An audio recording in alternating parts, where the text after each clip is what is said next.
السلام عليكم ورحمة الله وبركاته. ازيكم يا حلوين؟ عاملين ايه؟ يا رب تكونوا بخير. معاكم ايمان عبد الله وقناة متعة الطبخ.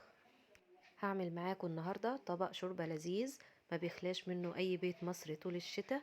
هو طبق شوربة العدس. هنعمله مع بعض بمقادير مظبوطة، يطلع معاكي بقوام جميل جدا وطعم لذيذ جدا. هنضيف عليه بعض الاضافات البسيطة اللي هتخلي الطعم يروح في حتة تانية خالص. بس قبل ما نبدأ انزلي اعملي لايك وسبسكرايب لو لسه ما اشتركتيش معانا، وفعلي الجرس عشان يوصلك كل جديد مننا اول باول. ويلا علشان نشوف وصفتنا هنعملها مع بعض ازاي. مقاديرنا النهاردة هتبقى الكوباية واحدة من العدس. تقدري انت تضاعفي الكمية زي ما تحبي. يلا علشان نبدأ في الوصفة بتاعتنا. اول خطوة معانا هننزل بحلة على النار فيها 4 كوبايات من المية. هننزل عليهم بكوباية من العدس تكون مغسولة كويس ومتصفية. هننزل عليهم ببصلة متوسطة تكون متقطعة كده تقطيع كبير، وجزرة برضو متوسطة ونقطعها برضو قطع كده كبيرة، او اي تقطيع يعني مش مهم التقطيع هنا.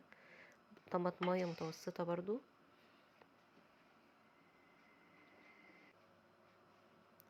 نص قرن فلفل حامي، يفضل يبقى احمر كده علشان ما يغيرش لون الشوربة. ده اختياري برضو، ممكن تستغني عنه. عودين من الكزبرة والبقدونس هتعديهم كده بالعدد. عودين كزبرة وعودين بقدونس، ما تكتريش عشان ما يغيروش لون الشوربة. ومعايا هنا نص مكعب مرقة، تقدري تستغني عنه، الشوربة هتطلع معاكي لذيذة برضو. اخر اضافة معانا 3 فصوص من الثوم صغيرين او فصين كبار. هنقلب بقى كده المكونات معانا. اي ريم يطلع على الوش كده هنشيله. ده بيبقى عبارة عن النشا بتاعة العدس. هنسيب بقى ايه الشوربة بتاعتنا كده لحد ما تغلي مع بعض المكونات كلها مع بعض. ونحاول كده طول ما احنا بنقلب نشيل اي ريم يطلع على الوش. اول ما المكونات تبدأ تغلي معانا كده هننزل بالتوابل. نص معلقة صغيرة من الفلفل الاسود، نص معلقة صغيرة من الكزبرة الناشفة، نص معلقة صغيرة من الكمون،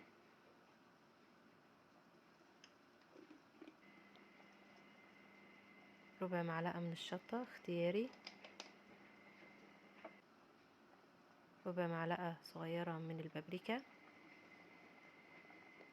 نص معلقة صغيرة من توابل الفراخ،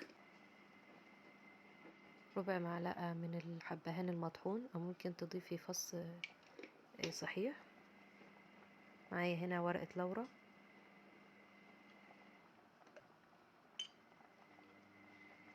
هنقلب بقى البهارات بتاعتنا. في المرحلة دي هنبطل نشيل بقى الريم اللي على الوش علشان يبقى عبارة عن البهارات بتاعتنا. هنغطي بقى ونسيب المكونات بتاعتنا تستوي مع بعض لمدة ربع ساعة. هنا بعد ربع ساعة هنختبر كده الخضار نشوفه استوى ولا لأ. هنا الجزر بتاعنا استوى والبصل كمان. حتى لو استووا نص سوا ما تقلقيش، هنضربهم بالهاند بلندر وهنرجع نسويهم مرة تانية.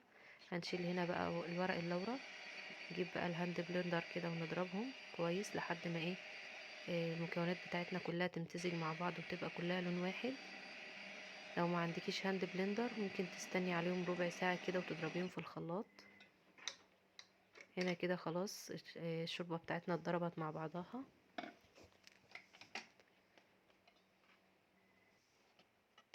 ده كده القوام بتاعنا اللي طلع. هنشيل بقى الحلة بتاعتنا ونركنها على جنب وننزل بطاسة على النار. هننزل فيها بمعلقة كبيرة من الزيت،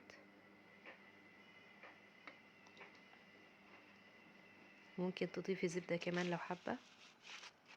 هننزل عليها بنص كوباية من الشعرية ونقلبها كده لحد ما تتحمر وتاخد لون ذهبي جميل.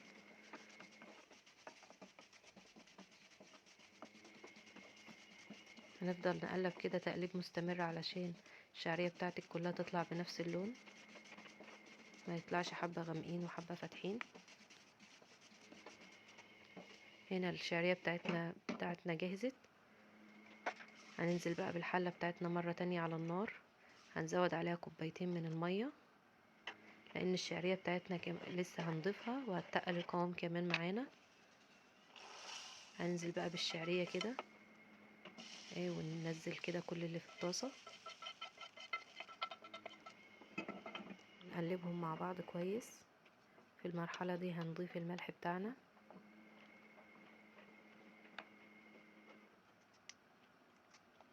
ما كانش ينفع نضيف الملح في المراحل اللي فاتت، ليه؟ لان الشوربة بتاعتنا ما كانتش لسه وصلت للقوام المطلوب، فممكن الملح يعلى معاكي وتضطري تخففي الشوربة بتاعتك بزيادة.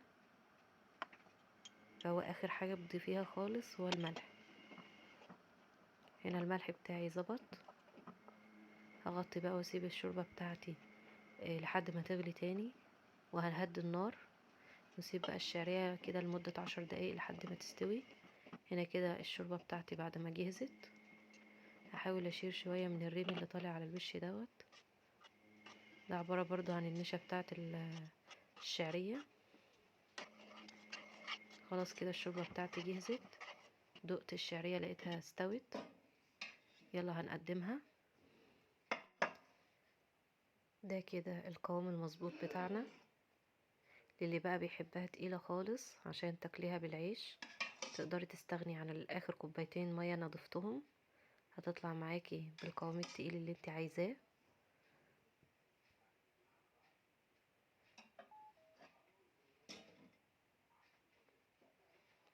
زينيها بقى بشوية بصل اخضر كده من على الوش.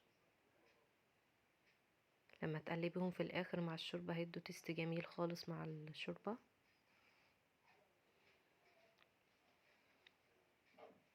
وبالهنا والشفا بقى لكل اللي هيجرب الوصفة.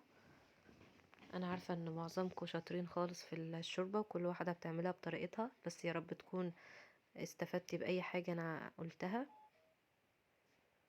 ولو جربتيها ما تنسيش تنزلي تكتبيلي في الكومنتات ايه رأيك فيها، وتعملي لايك على الفيديو. ده كده شكل الشوربة بتاعتنا. طالع اللون بتاعها مظبوط جدا، والطعم بتاعها بقى دوقيه وجربيه. وبالهنا والشفا لكل اللي هيجرب الوصفة. ما تنسيش لايك وشير وسبسكرايب. بحبكم.